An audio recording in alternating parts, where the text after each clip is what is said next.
Bab 8. Aku mematikan sambungan teleponnya karena sudah tidak terdengar lagi suara Sandra dari seberang sana.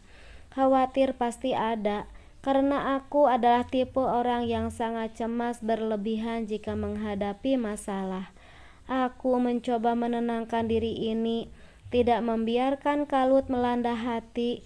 Mungkin ini hanya perasaan was-was saja terhadap sahabat sendiri.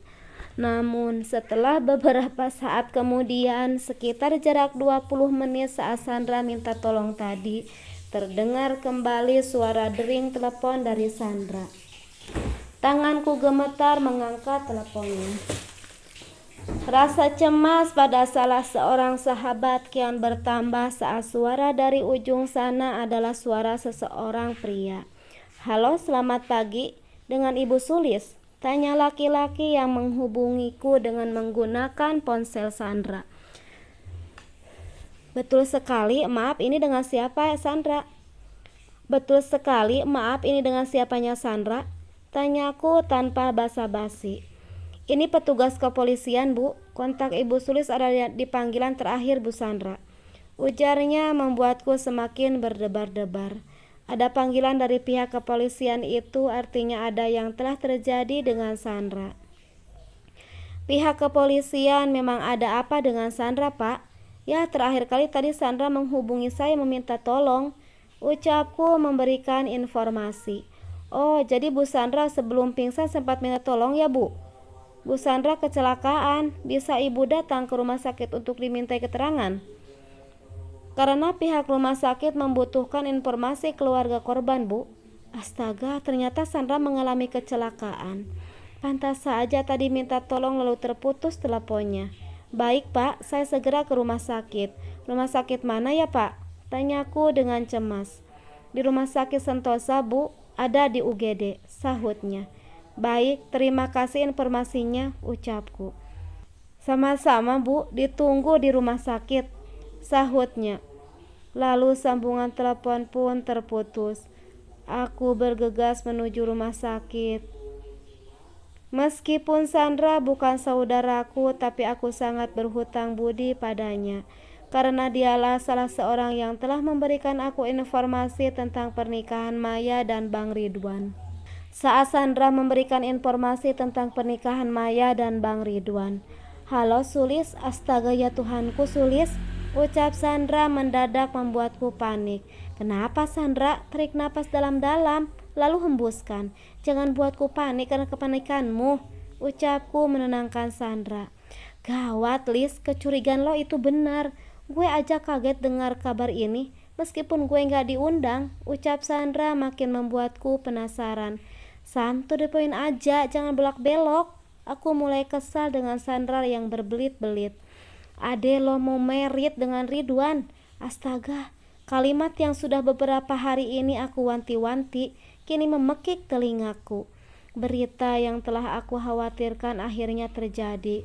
Lutut ini menjadi lemas, tak kuat menopang kedua kaki. Aku terdiam lalu duduk di bangku teras rumah, mencerna ucapan Sandra. Dugaan selama ini bukanlah firasat belaka. "Tanggal berapa?" tanyaku padanya. "1 minggu lagi Sulis, undangan udah nyebar. Gue gak diundang, takut ketahuan mungkin," sahutnya. Kini air mataku tumpah beriringan, meskipun tidak deras seperti wanita lainnya yang ditinggal nikah oleh pacarnya. Aku bukan wanita lemah seperti itu. "Makasih infonya Sandra. Aku segera minta izin cuti untuk hari pernikahan adikku. Tolong kirim foto undangannya agar aku bisa cuti," ujarku meminta foto pada Sandra. "Baiklah, tunggu sebentar ya." Aku tutup teleponnya. "Kamu yang sabar dan kuat, pasti ada laki-laki yang terbaik untuk orang baik seperti kamu," ucapnya menghibur. Setelah beberapa menit, foto undangan itu dikirim oleh Sandra. Memang benar itu adikku Maya, dan calonnya adalah Bang Ridwan. Mereka akan melangsungkan pernikahan di hari yang seharusnya aku bersanding di pelaminan.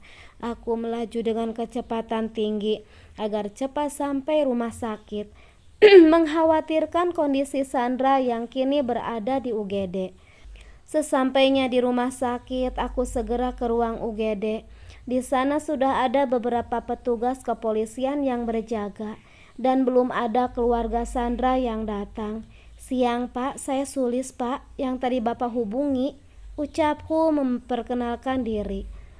"Oh, Bu Sulis, boleh minta waktunya untuk menanyakan kontak saudara Bu Sandra? Karena di ponselnya tidak ada kontak yang aktif," ucap polisi. "Kok aneh ya dengan ini? Kenapa di ponselnya tidak ada satupun kontak keluarganya Sandra? Maaf Pak, saya tidak punya nomornya, namun saya tahu rumahnya," ucapku pada polisi yang sedang menyelidiki. "Saya tahu rumahnya dan kontaknya Pak. Sandra tetangga saya," ucap Bang Ridwan tiba-tiba muncul di belakangku. "Loh, kamu bisa ada di sini?" tanyaku heran. "Aku sedang kontrol lambung tadi. Melihat kamu berada di sini jadi berhenti," ucap Bang Ridwan. Lalu ia ikut bicara pada polisi yang menangani kasus kecelakaan Sandra. "Jadi ini murni kecelakaan, Pak?" tanya Bang Ridwan. "Iya, Pak. Apa Bapak bersedia mengantarkan kami ke rumah orang tuanya Bu Sandra?" "Ya, Pak, saya akan antar," sahutnya. "Sulis, aku antar polisi dulu, nanti aku kembali lagi ke sini," pesannya.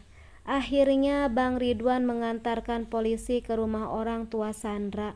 Ngapain dia ikut lagi ke sini? Peduli apa dia dengan Sandra?